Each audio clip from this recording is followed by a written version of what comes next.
Hey friend, I'm Danielle Damrell, and I am so grateful that you're listening to the Created Worthy podcast.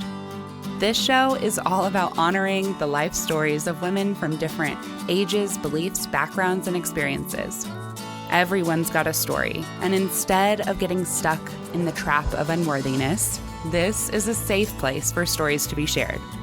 On this show, we chat about the transformative power of creative processing too, and how we can utilize our God-given creativity with intention to heal, grow, find joy, create simplicity in the midst of our chaotic lives. So pull up a seat at our table because we are all created worthy. Hello, welcome back to the Created Worthy podcast. Today, I am joined by another worthy warrior, Bethany Rees. Bethany is a transformational voice in building leaders at work and at home. With 18 years in public education as a teacher and administrator, she has been there, gone through that, and has even bought the t-shirt to prove it. She truly has the heart of a teacher to equip and empower parents and professionals, which is why she is sharing those tough lessons learned through her Rocks Before Sand blog, Leadership on the Rocks podcast, online courses, and coaching platforms. Bethany is a lover of Jesus, wife, mom, educator, entrepreneur, and CEO, so she knows what it takes to lead teams, organizations, and a busy family. Bethany and I met at a women's ministry retreat in September and had the opportunity to get to know a little bit about each other and our work and our visions. And since then, I have been so looking forward to this time together. Bethany, thank you so much for joining us on the Created Worthy podcast. I can't wait to hear even more about your real life story.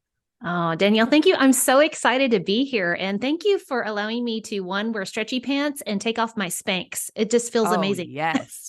No Spanx allowed here. I'm barely even wearing pants right now.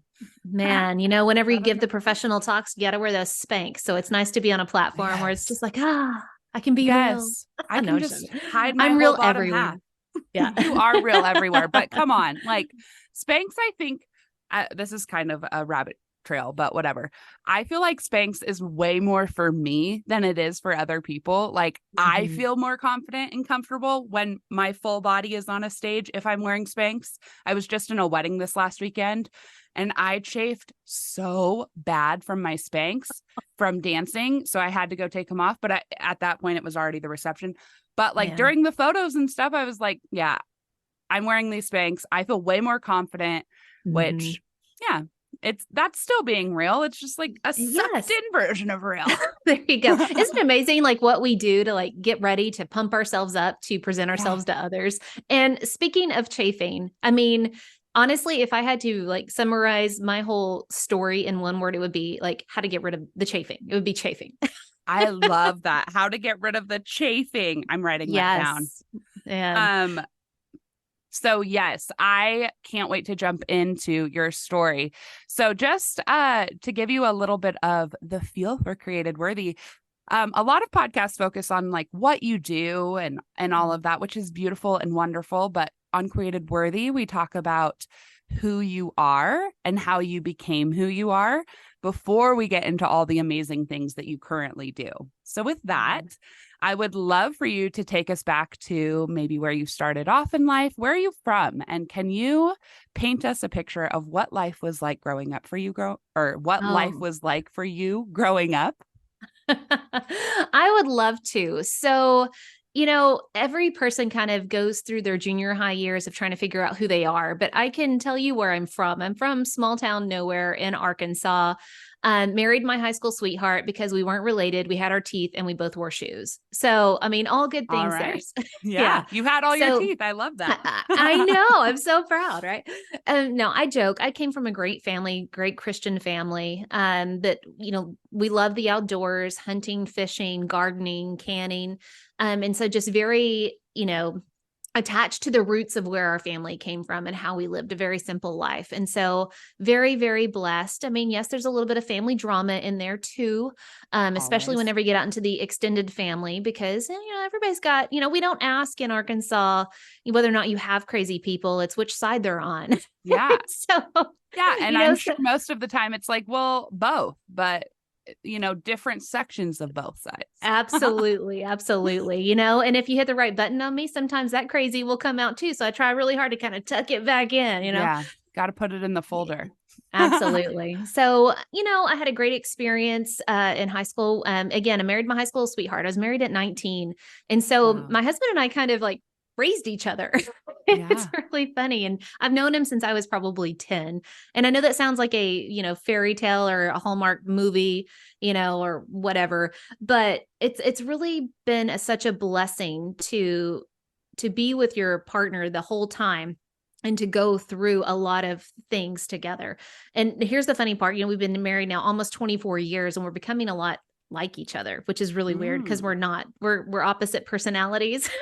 Yeah. So, yeah, it's been a fun ride, but I can't wait to share with you kind of where I hit my brick wall. And I think everybody does, or I Yeah. shouldn't even say brick wall, where I hit the drowning spot of all that chafing from the sand elements in my life. And that was definitely in my 30s. I'm now, early 40s. So Yeah.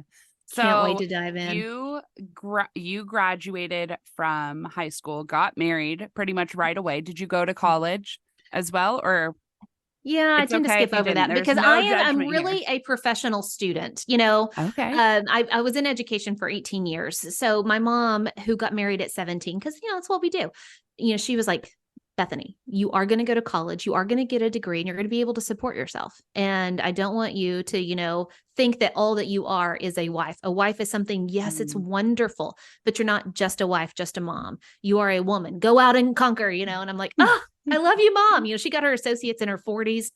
And I have my mother on this pedestal. She's a wonderful woman.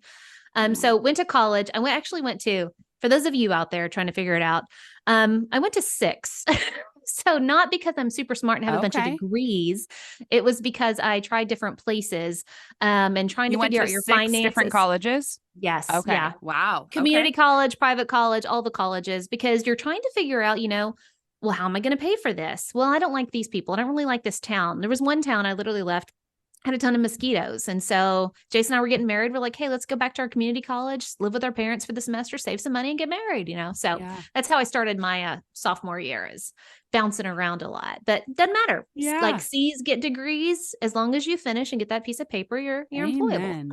For sure. For sure. And like you said, like being a learner, being a professional student, I think is actually the most valuable skill that you can develop in college. Like, I know that this is like probably not what the culture would say, but I mean, I was never a great student myself. Through college, I was able to like pick up how to like hack the education system Mhm. per se to get enough good grades that I could pass. But like generally speaking, being book smart has never been a strength for me, but learning has been a huge love of mine for my entire life. And I think that that's what I loved about college the most, was just like experiencing different. I went to school online and then I went in person, Mhm. and each version of college had very different structure. But for me, I like innately kind of reject structure, but I need it. And so learning how to learn in a Yes. structured environment with different structures for different classes, like that gave me so many tools in Mhm. entrepreneurship, where like even setting up courses and curriculum and stuff like that, like those aren't skills that they're like, okay, you're going to learn how to set up a course curriculum. Like maybe in some programs they have that, but not in Yeah. mine. And still, I learned all of those skills from going through a communication program or going Mhm. through, persuasion, or all of these different Right. college classes. So I actually think it's really cool that you had the opportunity to go to 6 different colleges and have those different experiences. I'm sure that just like the collective wisdom of learning in all It those different ways It was really an amazing probably experience of benefited. finding self. I'm sure, a lot of people, Yeah. whenever junior high, you don't know who you are. No. You just want to fit in. I don't want to be a standout, but I do want to fit in. And so you're asking all these questions about who you are. And then when you get to college, you're like trying on different versions of yourself because Right. there's no one there to say, you have to be like this. So school for me was all about people pleasing. I need to do Mm. what I needed to do to get an A, or, please my parents or Yeah. whatever. And that was high school. Well, in college, it's more for me. And again, bouncing around, just trying to figure out, who am I? What do I believe? Who am I going to be? You know, Am I going to try to be this stay-at-home mom with a white picket fence? Turns out that's not who I am at all. But that's the story that was kind of in my head, I think, just from, society or the roles that I've seen in my life. So I wrote this story in my head of, this is what my life is going to look like. I'm going to get married. I'm going to have 10 babies in the white picket fence, which is funny because whenever I was really young, like around 10, my hashtag life goal was just to live in a trailer in my parents' front yard. So, it's really funny how I've come along, but college, I will never forget whenever I don't even remember which college this was in, which is sad, but I remember when my classes started talking about different things. It was like science and history and English. And all of a sudden they like converged and they were talking about the same thing. And I was like, oh, it's all connected. Yeah. And that for me changed. And I just feel like I became a true student, a learner. And it wasn't for other people. It wasn't for the grade. It was how to figure out life and what I needed, because I always wanted to see, I love puzzles. And I'm like, there are so many pieces of different contents out there. And I just want to put it together to see the big picture. And that started my path of just being a visionary, I think, of seeing the big picture. Now, all that being said, I'm a big picture person, but I struggle with details. And I have a lot of fun stories to share with you about missing details. Yeah. Well, tell us. So as you graduate college, we're getting closer now to your 30s. So take us wherever you feel the Lord calling you to in your story. Oh man. So the 20s are just figuring out, what am I going to do to pay the bills? Who am I? Who are we as a married couple? Lots of fights there. Love my husband. But you're just figuring out, and then you have a little bit of buyer's remorse when you get married. You're like, oh crap, oops. But then you figure out how to communicate and all of those skills that you didn't have. And so you're going to go through lots of ups and downs. So in my 20s, let me just say we had a lot of fun, but here's where like missing the details comes into play. I'm such a big picture person that I really don't pay attention to the smallest of details. So one time we're going to a wedding, don't have kids yet. I've never really traveled again from Podunk nowhere. And we're going to my cousin's wedding in New Jersey. Right. And I'm like, yes, I'm going to have the biggest hair. I had been fit and I was like, yes, I'm going to dance and do all these things. Well, I went and bought all my travel things for the airplane. And I thought I bought travel hairspray, and I even brought my rollers. So I rolled my hair. It's huge. And I took the bathroom so long. My husband's like, hey, I got to get in the bathroom. I'm like, okay, I'll just step outside and I'll do the whole hairspray thing. I didn't buy hairspray. I bought Afro Sheen. And so I had puffed up my hair huge. And because I didn't read the details, I had sprayed this Afro Sheen all over my hair and it went straight down, super shiny, didn't have time to do anything. And I got made fun of like the whole time because I looked like I had it was just so funny. So details matter.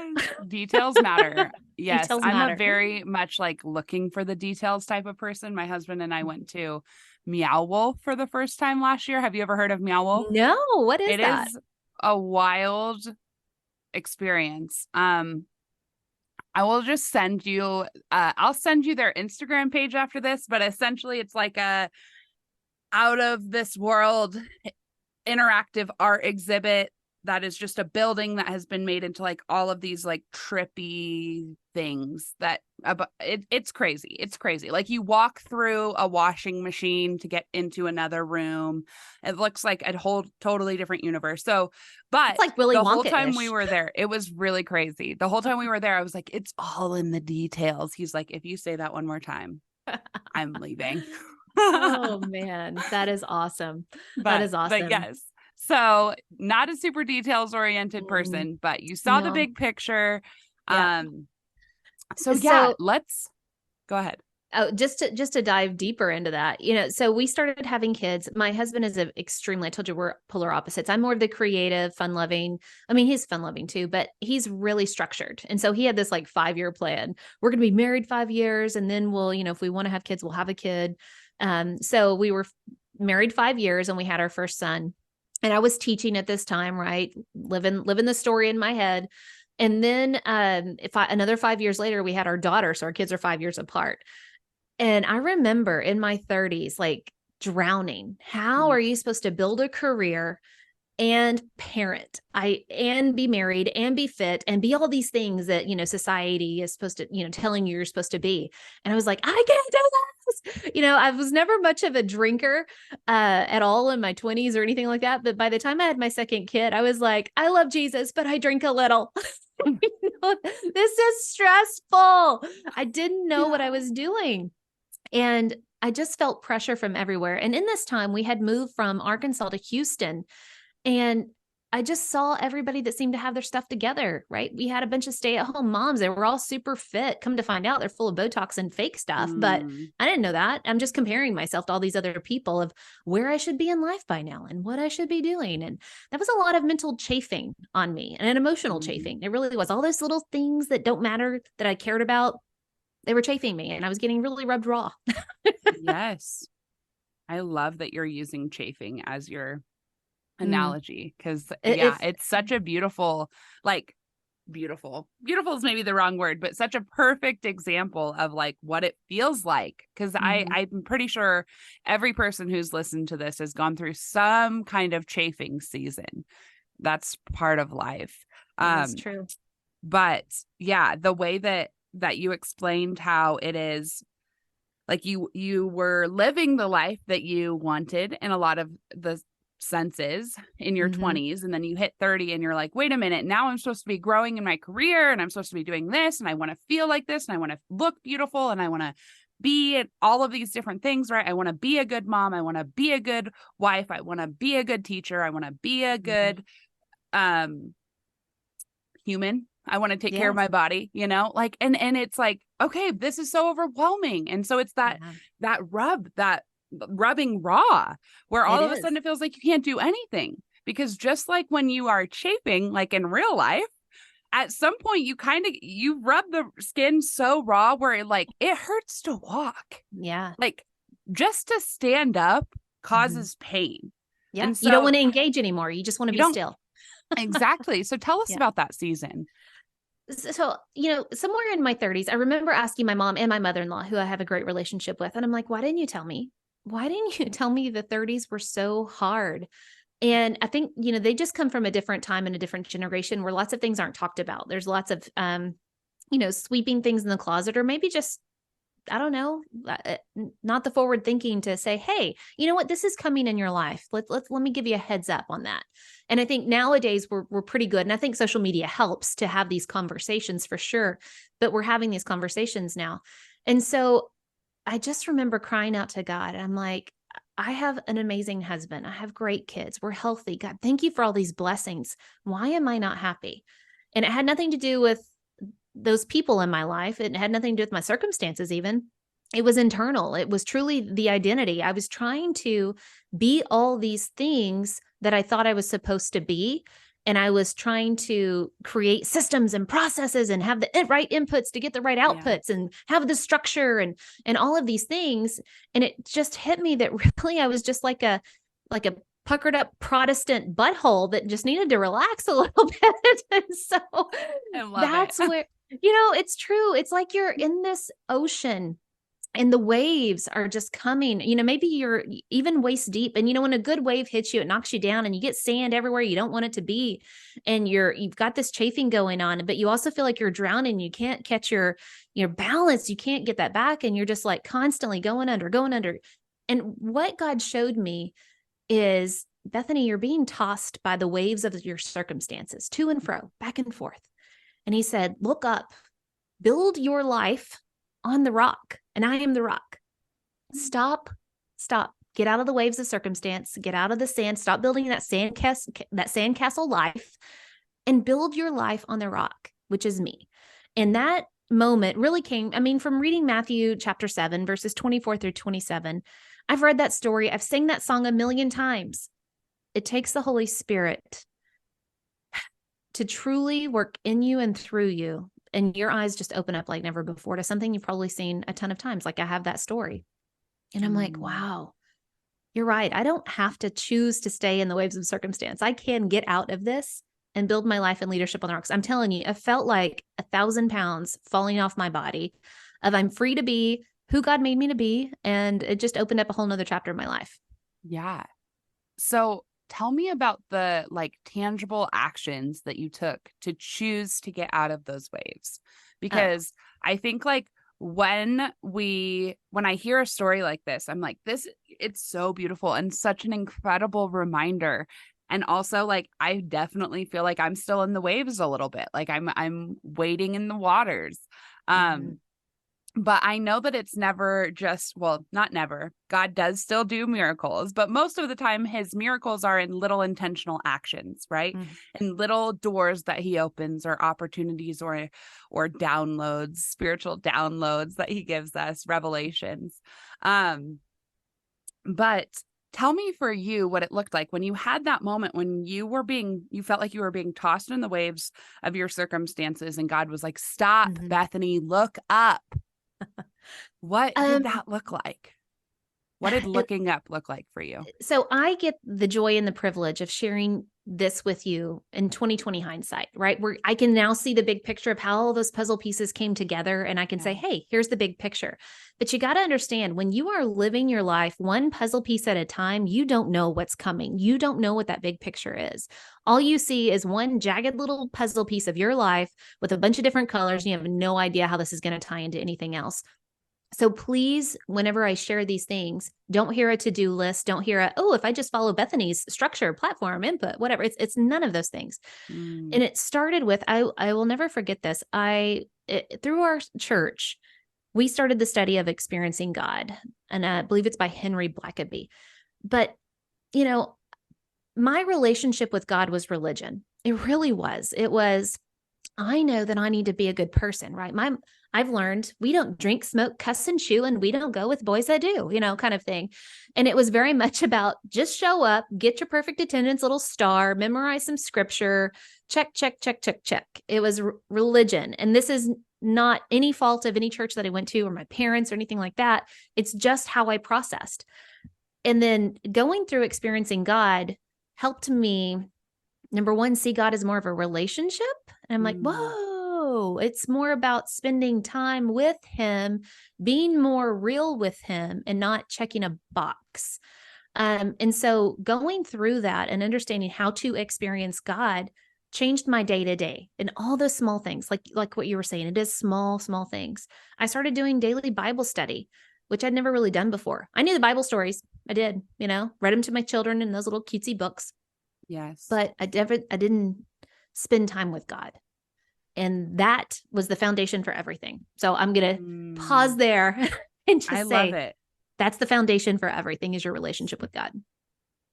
Yeah, that I think that that's actually a really foundational piece that is often missed is, and I also love that you're like, hey, don't try to follow my plan, what worked for me. You're like, you have to go develop a relationship with God, really be intentional with your time and Yeah. relationship with God, because what he's going to call you to is going to be probably very different than what he calls me to, or what he calls you to, or what he calls Sally or Susie or Yeah. anyone else to.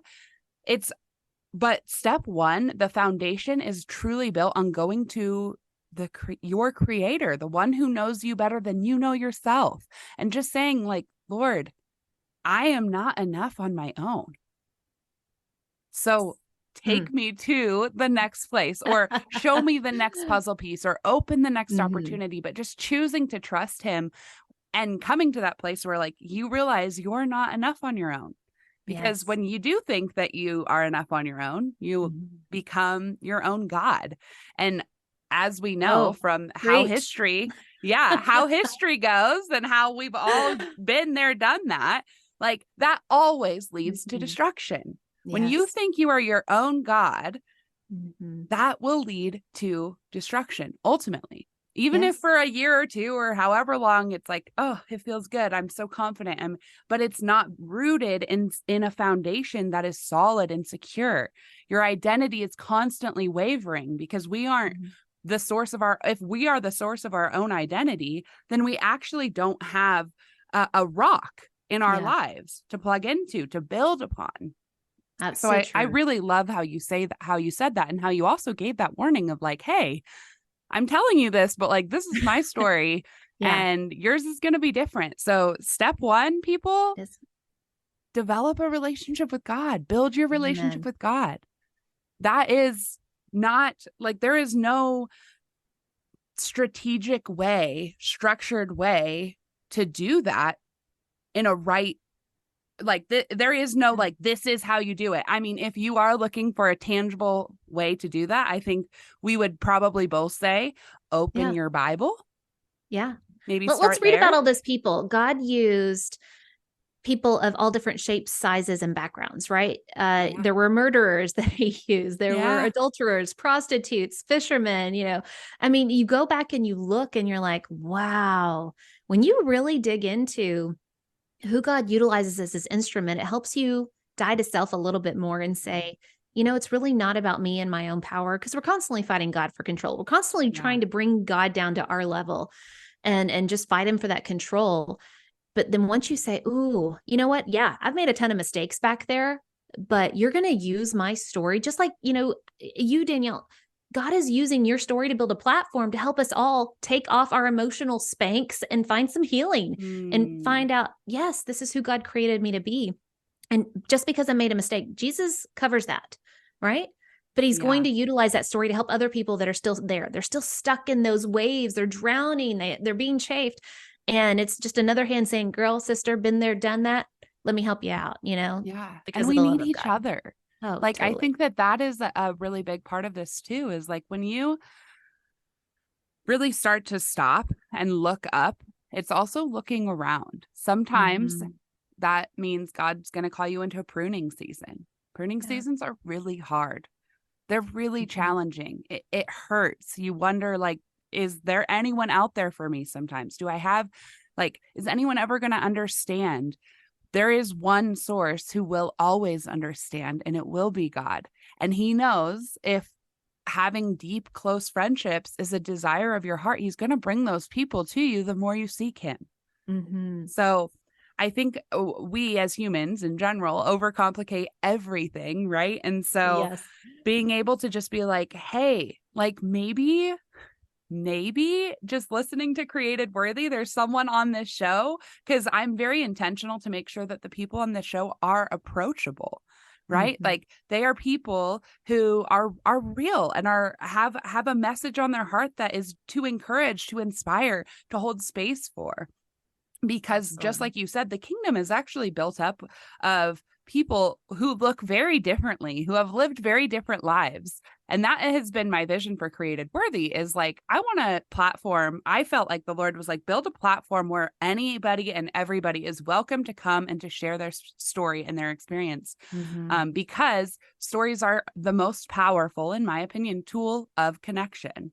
Yes. And that is another part of like being able to really stop and reassess and start moving forward in a new way, is like, look around. And Mm-hmm. sometimes looking around means looking outside of the people who have previously been closest to you. Or, sometimes your relationships just have to take that. It doesn't always mean you cut people off, but sometimes they have Yeah. to, just take a different shape, or you have to go to a MOPS group if you're a mom, or go to an, a Bible study group, a local Bible study, try in Mm-hmm. church, or join a recreational sport. Yeah. Just listening to whatever the Lord prompts you to do, to really start looking up and doing Yeah. something different. Right. And I think, what we're all seeking is we're seeking permission to feel comfortable in our own skin. Yes. Right. And so much of that, you have to die to self. You have to die to comparison. You have to get out of your head. But all of those skill sets really only come through a relationship with Jesus. And think of it this way, right? If you and I went to the eye doctor, you and I both wear glasses, we have different prescriptions, Mm-hmm. right? God has different sets of lenses he wants to give us all too. He has poured into us, he did not make a mistake when he created us. He gave us different skills, different, opportunities to use our testimony. But that's like a different set of prescriptions. So when you find that relationship with God, and then you just ask him, just sit there humbly and ask, pour into me, pour into me. He's going to start. It's almost like those glasses at I don't even know if I'm saying this right, ophthalmologist or whatever, where they're like, number one, number two, number one, Yeah. and they start changing all these things. God starts flipping all of those lenses of your eyes, where you start seeing things you never saw before. You start realizing things you never thought. And then you start confessing things that you didn't even know were a sin in your life. Mm-hmm. And it's just like one reveal after another. Yeah. And it's not that this is not a process where you get to the end and you're like, thank you. I have the proper prescription for life. I'm good to All go. God, done. check you later. See you next year Yeah. when I get my checkup. That's not what it's like. It's like you never reach that. That's the sanctification, right? Salvation is a point in time of, I believe in Jesus. He washes away my sin. My past no longer defines me. Boom, point in time. The sanctification is a process that lasts your entire life until on your deathbed. So for me, that was so important to realize. I've been working so hard to find the right program, to find the right magic pill, to, find the right group or whatever, to have input that equals the output so that I can do step A, step B, step C, 1, 2, 3, Right. and be done. And then I'll have the perfect life. And then, I was chasing all these things, and it's like chasing after the wind. It's a process that I'm never going to reach. So enjoy it. And let me tell you what that really helped me do. It helped me to stop chasing perfection, stop chasing affirmation, validation, control, the perfect job, the perfect marriage, the perfect kids, the blah, blah, blah, all those things. And just say, I'm never going to reach perfection. Thank you, God, for that revelation. Thank you. It's all about the process. And so help me to enjoy the chaos that is my life. And so, for example, when you're raising small kids, it's going to be chaos. And guess what? When they're teenagers, different kind of chaos. And guess what? When they're adult kids, different kind of chaos, right? Right. And so life is always going to be full of that. It's about the process of, God, help me find your joy, your wisdom. Show me in this moment. And man, that was a huge revelation in my mind. Again, I'm giving you the hindsight is 2020 big picture version. The way that I received a lot of that was piece by piece. And I'm like, I don't know what this is, and I don't know how to use this situation, but I know you will, Yeah. No, I think that that's a really important thing to highlight here, though, because I think in life, it is really easy to be in a season or even just have a bad day and be like, I'm lost. I don't know what I'm doing. Am I even living in my purpose? What is my calling? And all of a sudden we just have all of these questions that we're thinking about internally, and we're comparing ourselves. Or as much as there are so many gifts and benefits of social media, there's also a real danger, the scroll hole, the comparison trap, all of those things. Like, it's really easy to compare yourself to people, up close, right? Like, you're seeing more about their lives, and still, as we know, a lot of times, and I do this as well, like, we share the best parts of our lives on social media, because those are those are the memories that we the ones who are posting it, want to remember. We don't want to remember all the hardest times. So it kind of can create this separation within us where we are feeling maybe unaligned or whatever. And having someone like you just be like, hey, it's a process, like, there are going to be days. And I'm sure, like, if we're perfectly honest here, there are still days where you're like, am I doing what I am meant to do? Am I eating right? Am I on the right diet plan? Am I drinking enough water? Am I going to the gym enough? Am I being a good enough mom? Like, that's all part of the process. But I think what you're saying, and correct me if I'm wrong, but it's actually when we begin to accept that process is life, right? Like, there is no end goal of perfection, because perfection is only found within Christ, and we are never going to be perfect, but we actually begin to go through the internal process of accepting that we begin to experience things like joy and gratitude and peace and freedom and the things that are readily available to us. But we get in our own ways so much of the time because we're like, what if all of the different questions that come up. Yeah. We got to get out of our head, Yeah. And I heard you say, the internal. That really makes me think of, and you probably learned this in English class whenever you're talking about authors and analyzing books. Forgive me. Again, I come from the education world. And so no, don't. We don't need to forgive you. We love your education talk. Oh, thank you. This is how the world is connected. You learn about how authors write stories, and they really want you to follow a character, right? So you become, enamored with this character that has all these character traits or however they write them, but then they're going to have an external problem. And so you're like, oh, that's an external problem that they really have to solve, right? Let's go with Hallmark and Christmas or whatever, all those movies that are the same script, right? Yeah. There's an external problem. We're going to lose the bakery. But then it sparks really an internal problem of, I think this way about myself, or I have a fixed mindset, or I don't know who I am, or I struggle with my identity, or whatever that is. But then it also creates a philosophical problem of, is this all there is to life? God, is this what you have for me? And it's like, for the most part, we stay so busy. I heard a preacher one time say, if the devil can't make you bad, he'll make you busy. We're so busy that we stay surface level with that external problem.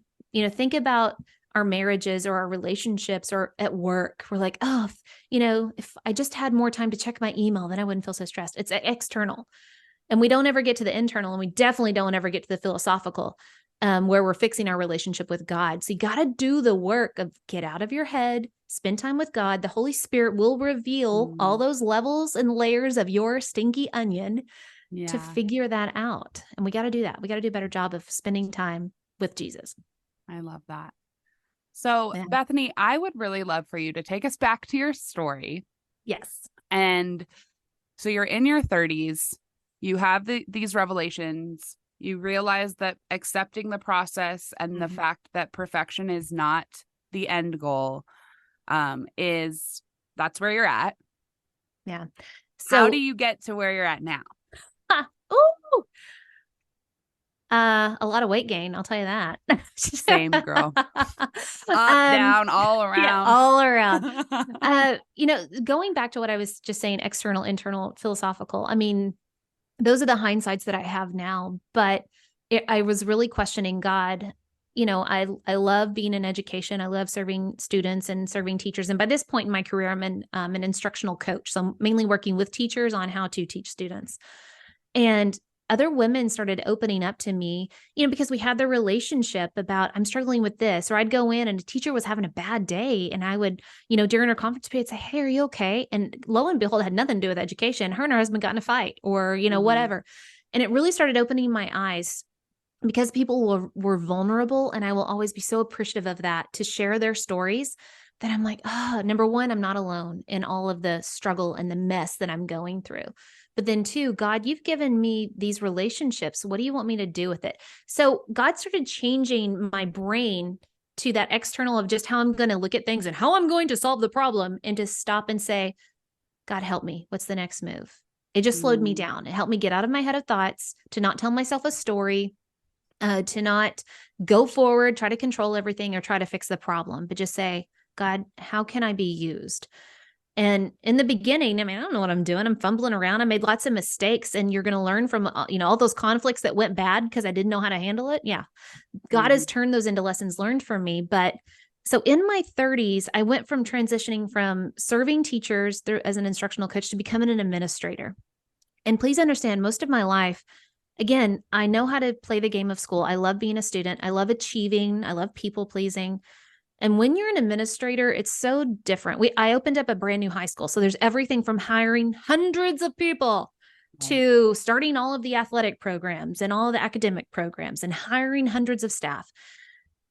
And I really felt like I hit this massive point in my life where nobody liked me. And I was like, I'm likable. I have such a big heart. I want to serve. But, well, why don't you serve? Why don't you have this class? Or, this kid is going to get a 0 because they caught cheating, and then you're being cussed out by parents. I got cussed out over, I just can't even tell you all kinds of things. I got called some of the worst names. And yes, this is not a huge percentage of the public that treats educators this way. It's a small percent, but still it hurts. Whenever you're being cursed out at your job. And so through a lot of that conflict and teachers getting into it, or, just unfunded mandates, all this stress that I felt like I was carrying. And I'm like, but God, I have a heart. I know you put me here for a reason. And what he taught me in that season of my life of just not being liked. And I now joke, I'm like, guys, really, I'm like a size 2. This is just thick skin, you see, from all of those circumstances. Yeah. He has utilized every single hardship. I remember so vividly the first time that our school suffered a student suicide. It ripped me apart in so many ways. And I was over the counselors, and we're coming up with a game plan of how do we serve our students, our teachers. And it just ripped me apart. So from everything, from the worst possible thing you can imagine of suicide to physical fights to parents yelling, I went through like all of those situations in such a short amount of time. And God taught me, again, through a lot of prayer, through a lot of quiet time with him. I would get up at 4:30 in the morning just to pray and say, God, I can't make it through this day. I don't know what's going to hit me. I don't know what kind of conflict I'm going to have. So, from 4:30 to 5:30, it was time with God. And he showed me, number one, Bethany, this is image management that you struggle with. You think everything is a reflection of you, and it's not. And so stop carrying the weight of trying to showcase a polished, perfect front of a school, right? I'm an administrator. So imagine what parents are saying online about, or social media about school and about the teachers, this teacher, that teacher, this situation, that situation. I took it so personal because it was me trying to control the image of, no, but we have the right heart, but we're going this way. It's going to be amazing. And learning that lesson of image management and the whole get out of your head, release it about me, released so many other things. But it wouldn't have happened, one, if I didn't have the hardship. We don't grow in our faith. We don't grow in our revelations about ourselves without the hardship. You got to have the hardship. And it stinks. Nobody wants to go through it. I worked so many hours. I had to go to all those events. I had to throw a dude out of a guy, it was a man, out of a theater event because he brought a Crocodile Dundee knife. And I was like scared to death. I'm like, ah! Yeah, no giant knives here. Machetes not allowed. But without those hardships, you don't learn what you're made of. You don't learn how much you need God. So it's just changed. He gave me another prescription lens, right? Hey, here's the reason I put you through this, because if I don't, you're going to think you can do it all yourself. Right. Right. So that's my story of just where I'm at of, I have become comfortable in my own skin. Yes, I am overweight. Yes, I struggle with perfectionism. Yes, I struggle with all these things, but God, you are continuing to move and work in my life. And I'm so appreciative. And I've never felt more comfortable at the age of 43 in my own skin than I do right now. That is such a testimony. I love that. So are you still teaching? I am not. And so after the pandemic, I was administrator through the pandemic. Let me tell you, that was fun times. Dealing with the anxiety of all society. Yeah. Yeah. But after that, it was a lot of prayer. And I could have probably stayed in education one more year, but my husband and I were also transitioning to move. I was an administrator in a school district outside of Houston, Texas at that point. And we knew we were going to be moving. And so I'm like, I really feel like God has downloaded and revealed to me all these lessons from my own story of hardship, perfectionism, of dealing with some of the hardest people in public and yet learning how to love them anyway. And it's not just meant for me. And, all I know is school. All I know is education. I don't know what I'm doing. I definitely don't know anything about business. But as I was preparing for that transition, I felt like, Bethany, go out and teach people about your stories, or just share, not even teach, but share. Number one, be vulnerable. Don't be so polished. But two, help people grow in leadership. And that's really, and if I had to summarize it, I would say it this way. I got so ticked off at the fakeness of society and the expectations, the lack of communication. And really it boils down to the lack of leadership in our homes, in our schools, and in society in general, that God's like, go out there and help people understand how to build their life and leadership on the rock. Just like that whole lesson that I've been teaching you all this time. Get out of the waves of circumstance, get out of the sand elements of life. And guys, start building your life on the most essential rocks, with rock number one being me. I'm like, okay, God, I don't know how to do that. Well, he's showed you, right? One tiny step at a time. It's so scary. One tiny step. It is scary, but it is like you just said, like it is all a process, and one obedient step leads to another obedient step and another one. And it's like, it's always those first couple of steps that are the hardest. And then sometimes we take a few steps back, and then it's like, again, it's hard because you got to take that first step forward again. Yeah. But every step forward makes obedience a little bit easier, because God reveals to you that his plan is actually, in fact, better than your plan. And he does it pretty quickly. Once you start saying yes and you are like, okay, God, I'm going to do this thing. He's like, okay, I'm going to plant you in the middle of a bunch of women who I've called to do something also similar. Yeah.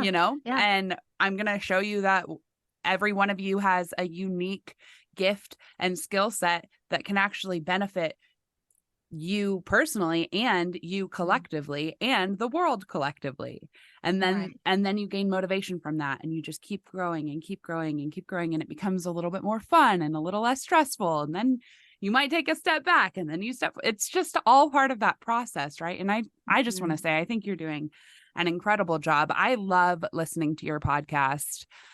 So yeah, can you tell us now a little bit about what you're doing? What does your life and ministry look like now?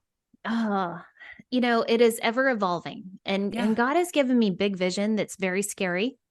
But he's walking me through the day to day. What do I do today? I've never been my own boss before, so this is crazy. But ultimately, it's all a platform of how to build your life and leadership on the essential rocks, with the most essential rock being Jesus.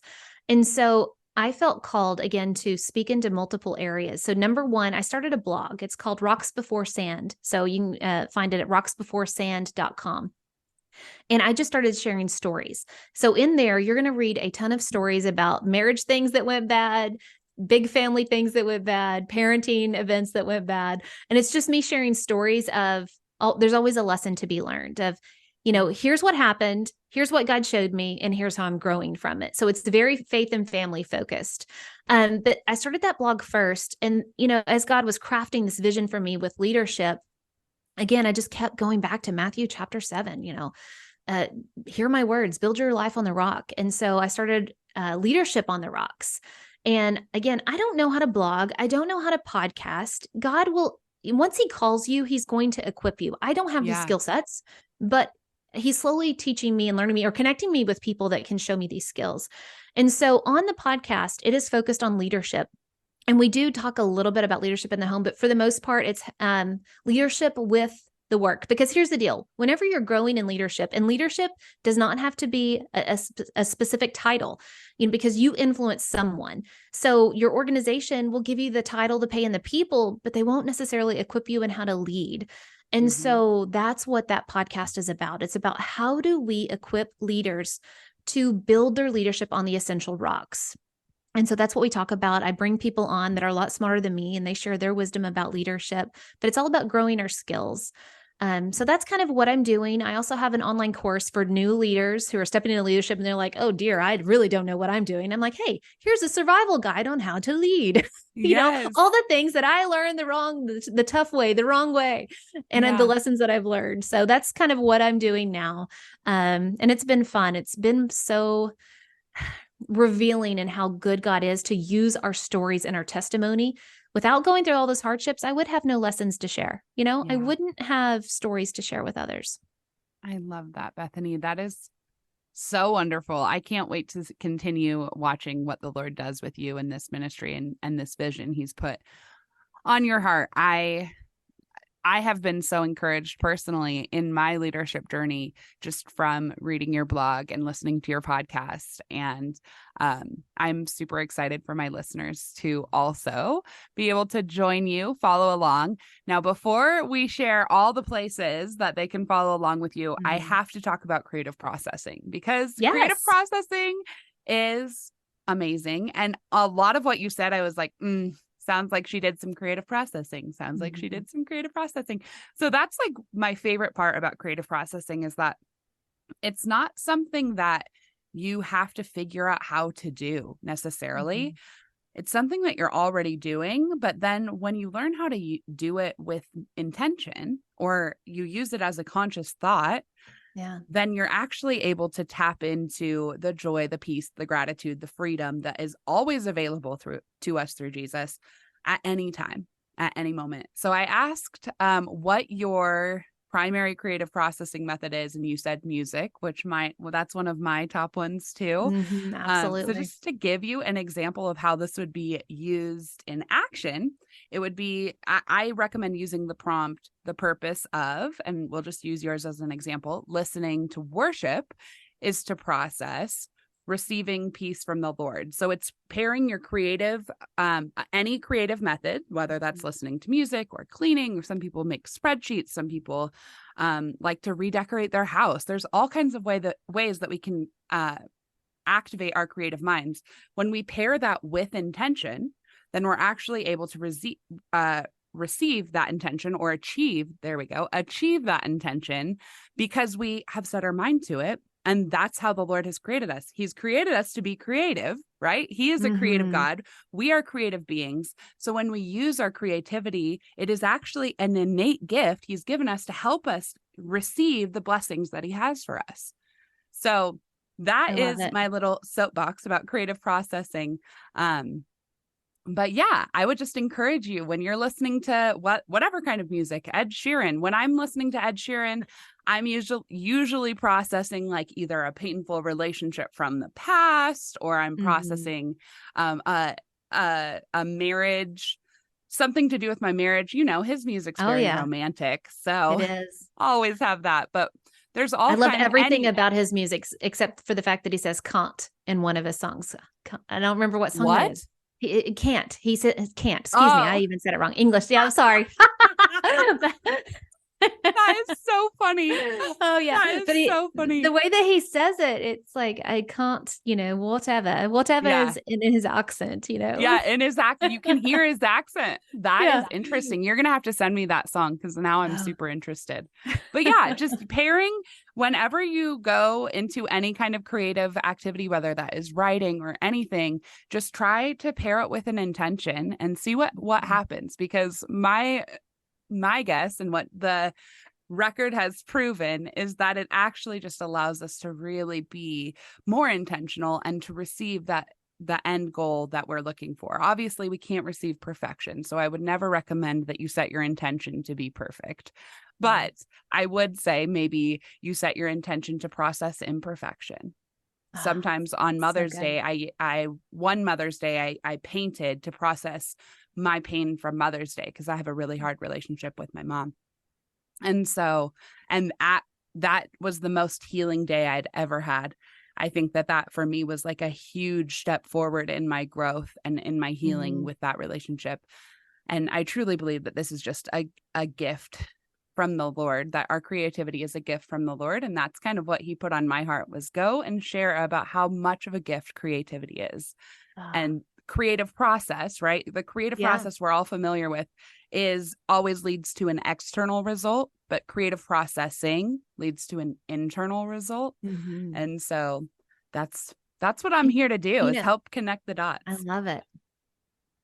Yes. And that whole process, I mean, it goes so deep, it's like the bamboo tree. It goes 5 years deep of deep roots of fixing and growing strong roots so that you can shoot up and then, be something for other people to use. So it's so amazing. Thank you for sharing that. Of course. So before we wrap up, how can listeners best find and connect with you? Awesome. Well, the podcast is called Leadership on the Rocks. It's got a cute little whiskey glass because, hey, who doesn't love a good pun, right? And so feel free to follow and listen there, like and subscribe, or whatever platform you're on.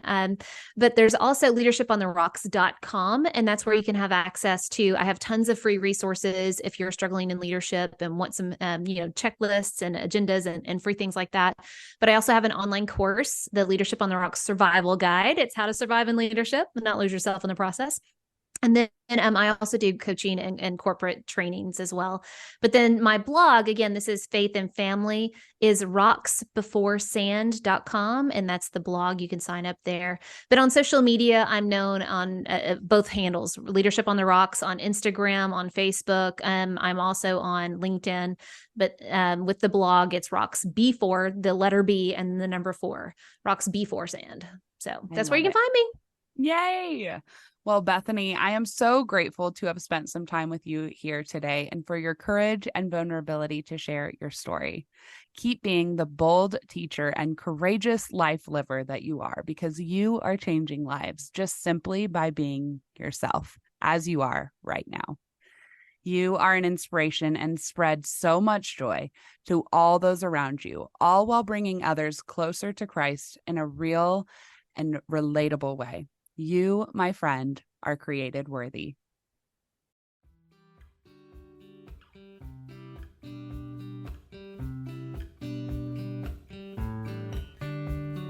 Thanks for listening and tuning in to the Created Worthy podcast. I hope that today's show resonated with you. And if it did, can you do me a huge favor and go leave a 5-star review? This helps more listeners find the show and it expands the reach of the stories and concepts that are shared here. All the links and guest information are in the show notes. And if you're on social media, come hang out with me. You can find the Created Worthy podcast on both Instagram and Facebook, or come follow along with my personal IG page, where I just share more about the real, sometimes messy life of your fellow worthy warrior. Can't wait to talk to you soon, friend. And don't forget, we are all created worthy.